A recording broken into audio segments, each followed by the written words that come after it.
I grew up in Nebraska on a property surrounded by endless farmland. My parents owned a few acres of cornfields, and our closest neighbor was about half a mile away. I was 17 when this happened, just a year away from moving out for college. My parents trusted me enough to be home alone for weekends whenever they had to travel, and honestly, I liked the quiet. But that one summer night made me realize just how dangerous isolation can be.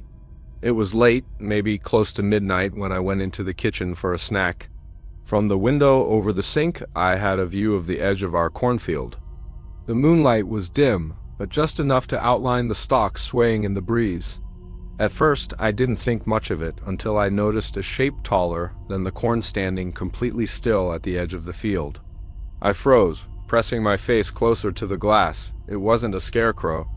We hadn't put any up in years. It was a person. The figure didn't move, didn't wave, didn't step forward. Just stood there, facing the house. I felt a chill crawl over me, and my first instinct was to turn off the kitchen light. I did, and when the room went dark, I peeked again. The figure was gone. I tried to calm myself down, telling myself maybe I imagined it. I went back to the living room, turned the TV on, and tried to ignore the pounding in my chest. But then came the tapping. 3 sharp taps at the living room window. I nearly dropped my phone. My house was a 1-story ranch, which meant whoever tapped that window was just a few feet away from where I was sitting. I didn't look right away, but when I finally forced myself to glance over, the window was empty. Only the reflection of the TV stared back at me. I didn't sleep at all that night. I kept the lights on, every door locked, and stayed awake until sunrise. When my parents got home the next day, I told them what I saw. My dad brushed it off, saying it was probably just a hunter passing through, though hunters don't usually creep up to windows at midnight. A week later, it happened again. I was in my room this time, lying in bed, when I heard something crunching outside, footsteps on gravel. I grabbed my flashlight and aimed it through the blinds. The beam cut across the driveway, empty, then drifted toward the cornfield, and that's when I saw it again. The same tall figure, standing just at the edge of the stalks, staring at the house. Only this time, when my light hit him, he ducked into the corn. I called the sheriff the next morning, and a deputy drove out to walk the field. He said he found boot prints near the edge, too large to be mine or my dad's. He told me to keep my doors locked and call immediately if I saw anything again. That should have made me feel safer, but it didn't, because the third time was the worst. I was in bed around 2 a.m. when I woke up to the sound of my back door handle rattling. Not just once, but over and over, like someone was trying to force it open. My heart nearly stopped. I grabbed the baseball bat under my bed and dialed 911 with shaking hands. While I was on the phone with dispatch, the rattling suddenly stopped, and then I heard footsteps on the roof. Heavy, deliberate steps moving from one end of the house to the other. The dispatcher told me to stay on the line, that a unit was already on the way. I huddled in the corner of my room, clutching the bat, listening to the creaking above me. Then it stopped. Silence. Minutes later, red and blue lights washed over the walls of my bedroom. By the time deputies searched the property, whoever had been there was long gone. They found a ladder propped against the side of the house, leading up to the roof. The sheriff told my parents it was probably some drifter passing through. But I know what I saw. Whoever it was, they weren't just passing through. They were watching. And sometimes when I drive past those endless cornfields at night, I swear I can still see a figure standing tall among the stalks, waiting. For the rest of that week, I tried to convince myself it was over. I kept the blinds closed, left the porch light on all night, and even started sleeping with my phone clutched in my hand.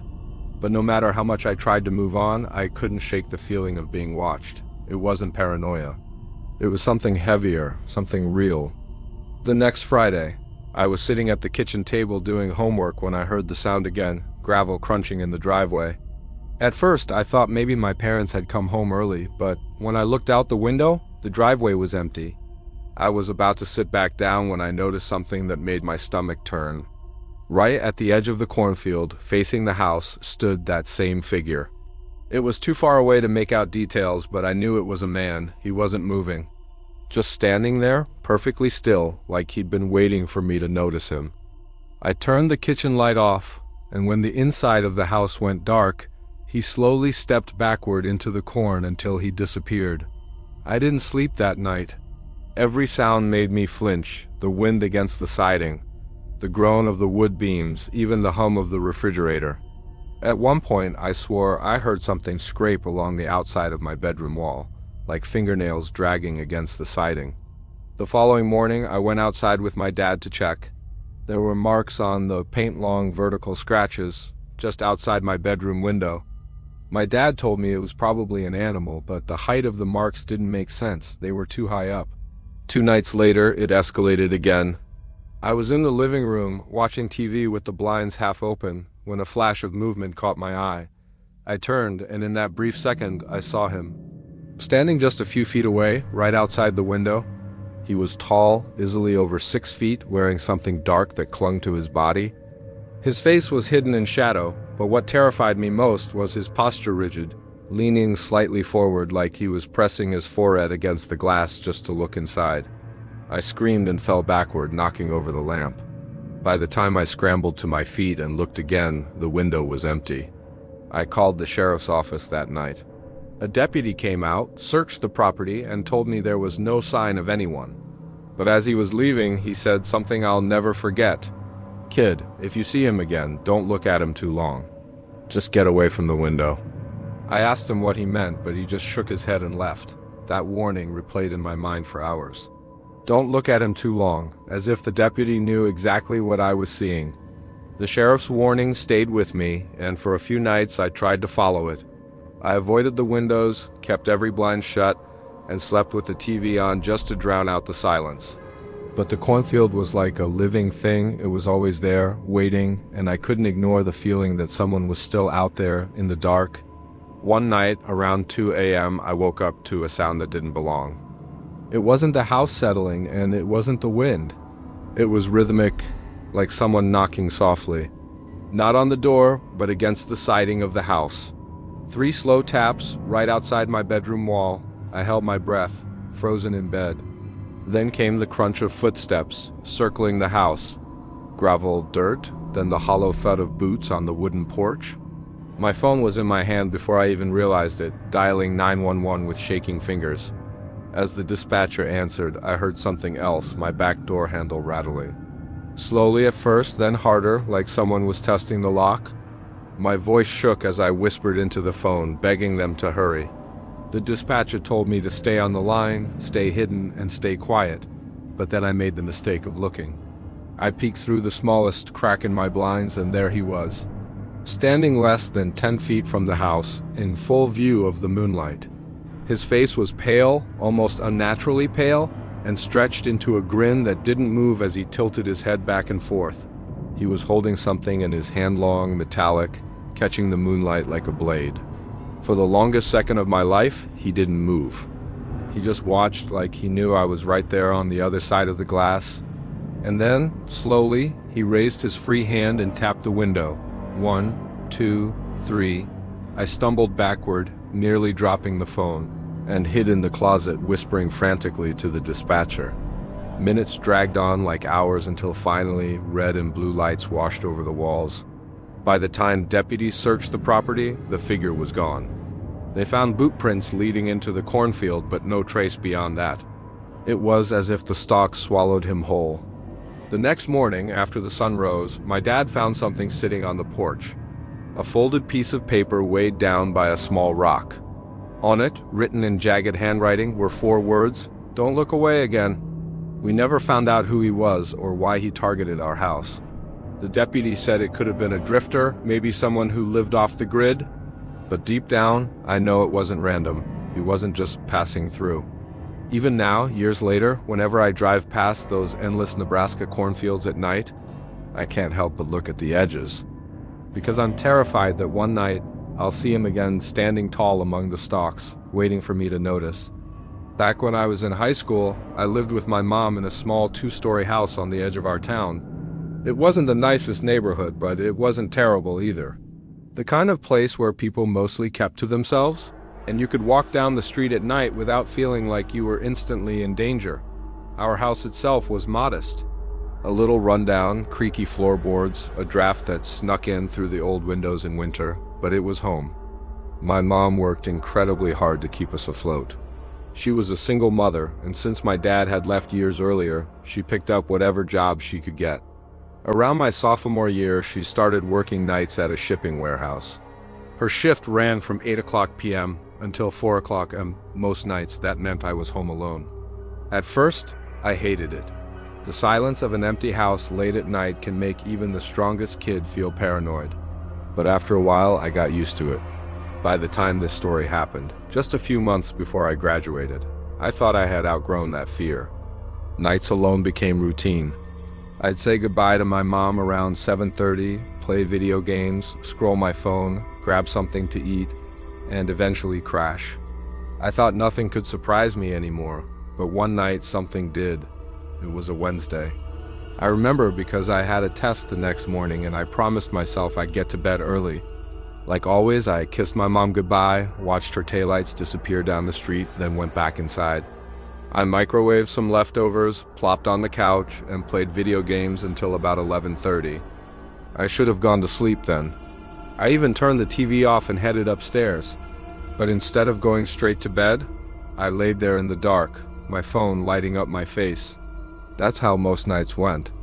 I scrolled endlessly, not even paying attention to what I was looking at.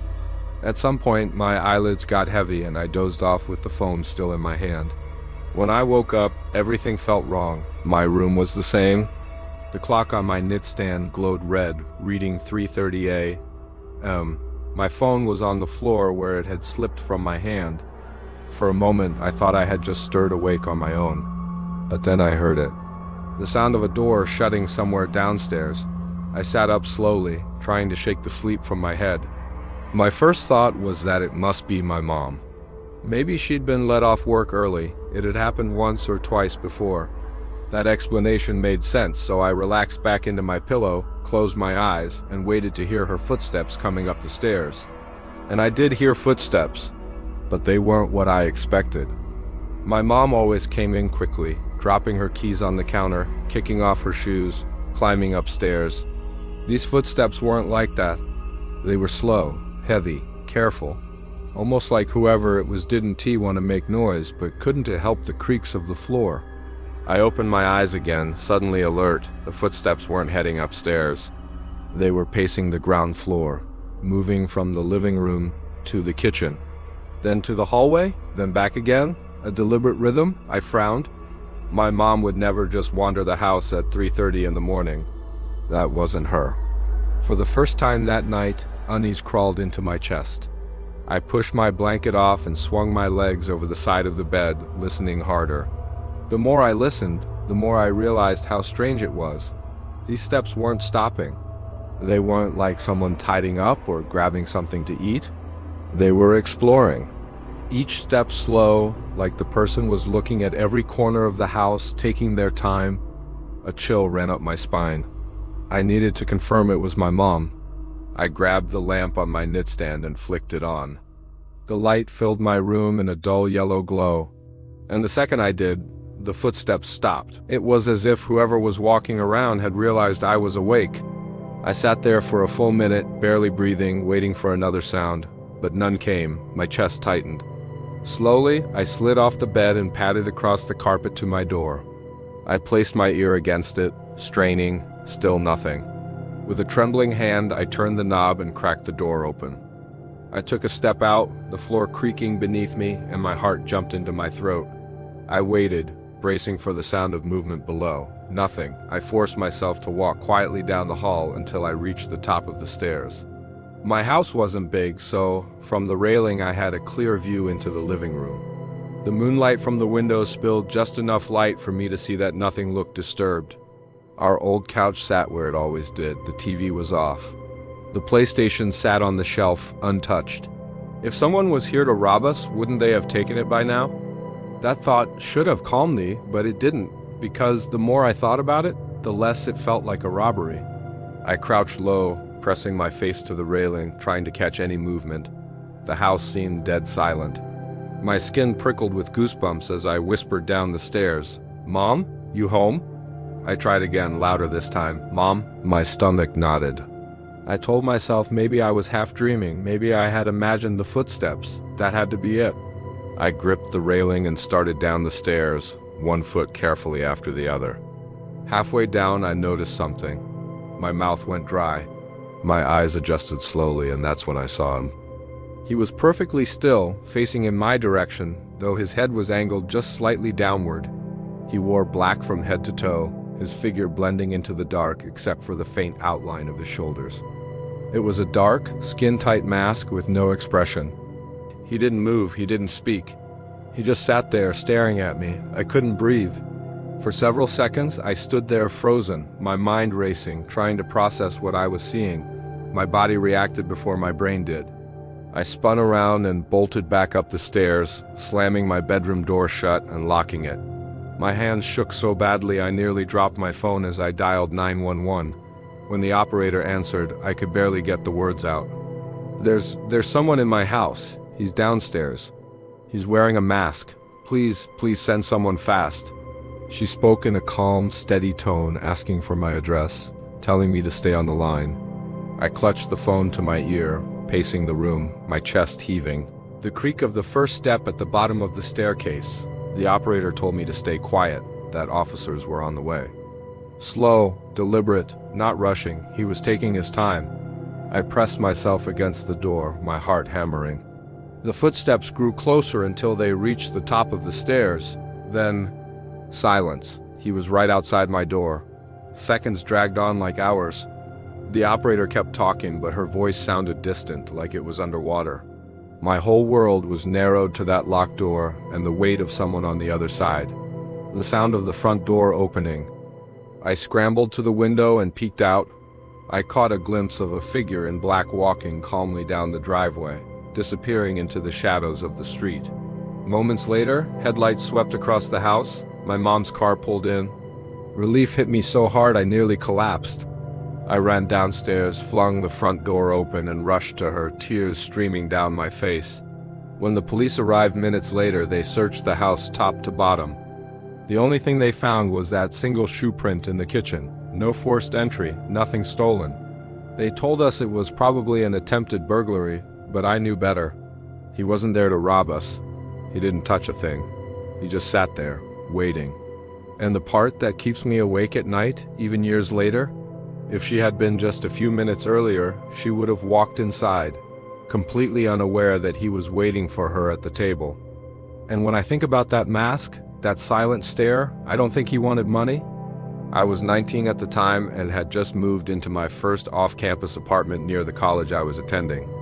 It wasn't anything special, just a small one-bedroom in a quiet neighborhood, but to me it felt like freedom. The building was old and the hallways always smelled faintly of damp carpet, but it was cheap and I didn't mind. One of the first things I noticed about the place was how thin the walls were. I could hear the couple next door arguing late at night, or the old man downstairs coughing for what felt like hours.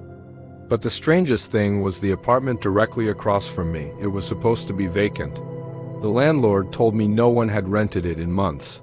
Yet every so often, when I was unlocking my door late at night, I could swear I heard something coming from inside. Sometimes it was the faint shuffle of footsteps. Other times, a soft dragging sound like furniture being moved.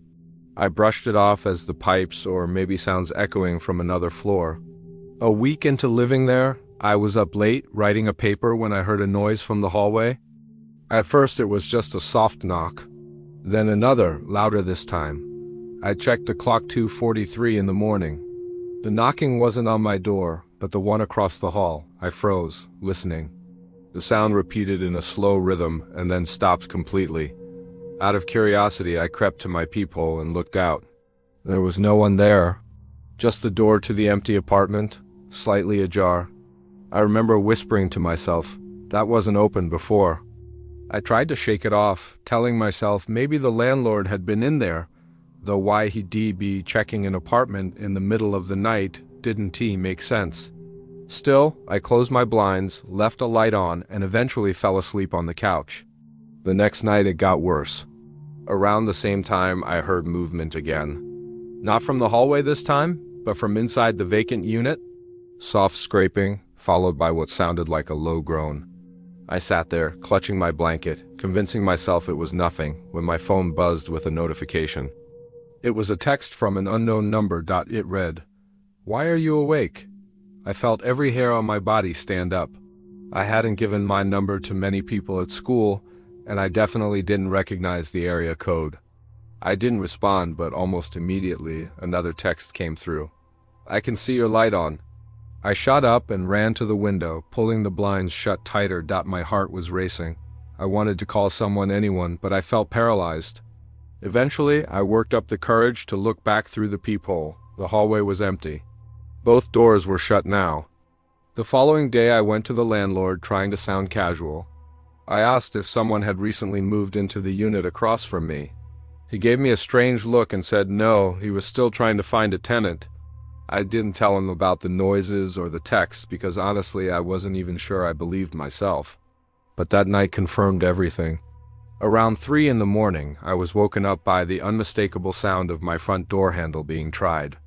Slowly, carefully, like whoever was there didn't want to wake me, except I was wide awake, watching the handle twitch back and forth. I grabbed the heaviest thing I had, a lamp, and stood frozen. After what felt like forever, the sound stopped. Then a soft knock came, not at my door, at the door across the hall. I could hear it clear as day. 3 slow knocks followed by a dragging sound like something heavy being pulled across the floor. The next morning I noticed something that made my blood run cold. Across the hall, taped to the door of the vacant apartment, was a note. In jagged handwriting it read, "You shouldn't stay here." I never saw anyone leave that apartment. I never saw anyone go in. But from that night forward, I couldn't sleep without a weapon next to me and every lock double-checked. And sometimes, even now, when it's late and the world is quiet, I still hear those 3 slow knocks. The next night, everything felt heavier, like the air itself was watching me. I had convinced myself I was just overthinking, that maybe I was too tired the previous night and imagined the knocking. But the fear lingered in the back of my mind. Around 2:30 in the morning, I was sitting at my desk with my laptop when I heard it again, movement across the hall. At first, it was just the faint creak of floorboards, but then came the sound of something dragging, slow, steady, like a chair being pulled across the floor. I froze in place, staring at my door, my ears straining to catch every sound. That's when my phone buzzed. A text message. The number wasn't saved in my contacts. It read, "You're awake again." My throat went dry. I hadn't told anyone I was staying up late. Nobody knew my schedule. My blinds were shut, the door locked, everything quiet. So how did they know? Before I could even process it, another message came through. "You're looking at the door right now, aren't you?" I dropped my phone. My heart was pounding so hard I thought it might give me away to whoever or whatever was watching. I forced myself to move, creeping to the peephole, my hands shaking. The hallway was empty. Both doors, mine and the one across the hall, were shut. I backed away, trying to steady my breathing, when I heard something else. This time it wasn't from the hall. It was from inside the vacant apartment. A low groan, muffled but undeniable, like someone struggling to breathe. I told myself it had to be pipes or maybe raccoons, anything to make sense of it, but then there was a knock. 3 slow, deliberate knocks. Not on my door, but on the one across the hall, the vacant apartment's door. Except this time, I wasn't imagining it. I watched through the peephole as the door across from me opened, just a crack, maybe an inch. And then it slowly closed again. No one had touched it. I couldn't sleep after that. Every creak of the building, every hum of the refrigerator made me jump. By morning, I was running on 2 hours of rest, my nerves completely shot. I went straight to the landlord's office. I tried to keep my voice calm as I asked again, "Are you sure no one lives in the unit across from me?" He looked at me with a blank expression and said the same thing as before. "It's empty, has been for months." I didn't argue. I didn't tell him about the messages, the noises, the door opening on its own, because the truth was, I didn't think he would believe me, but I was starting to believe something I didn't want to admit. That apartment wasn't empty. That night I couldn't bring myself to turn off the lights. Every bulb in my apartment stayed on, and I sat curled up on the couch with my phone clutched in my hand. I told myself if anything happened again, I would call the police immediately. But just after 3 a.m., I heard it, the sound of my front doorknob turning. Slowly, Carefully, like someone was testing it, I froze, holding my breath, staring at the door. The handle rattled again, harder this time, then stopped. Silence, and then came the knocks. 3 slow, deliberate knocks. But not on my door, on the door across the hall. I tiptoed to the peephole, my heart slamming in my chest. The hallway was dim, only lit by the faint glow of the exit sign. And that's when I saw it, the door across the hall slowly opening, inch by inch, like something inside was pulling it. For a moment, I expected someone to step out, but no one did. The door simply hung open, and from the darkness inside came a faint, wet breathing sound. I stumbled back from the peephole, my pulse racing. My phone buzzed in my hand with a new text. "Don't look away." I dropped the phone and ran to the bathroom, locking myself inside. I sat in the tub with the shower curtain pulled closed, gripping a lamp I'd ripped from the nightstand like it was a weapon. I didn't move for what felt like hours. Eventually I heard it again, slow footsteps in the hallway, then silence. When the sun finally came up, I forced myself out of the bathroom and looked through the peephole one last time. The hallway was empty. But taped to the door across the hall was a single note, written in jagged handwriting. It read, "You shouldn't stay here." I packed my things that same day. I didn't tell the landlord why I was leaving, and I didn't tell my friends either. Even now, I don't know what was in that apartment or who sent those messages, but sometimes when I'm lying in bed at night, I still hear it. 3 slow knocks.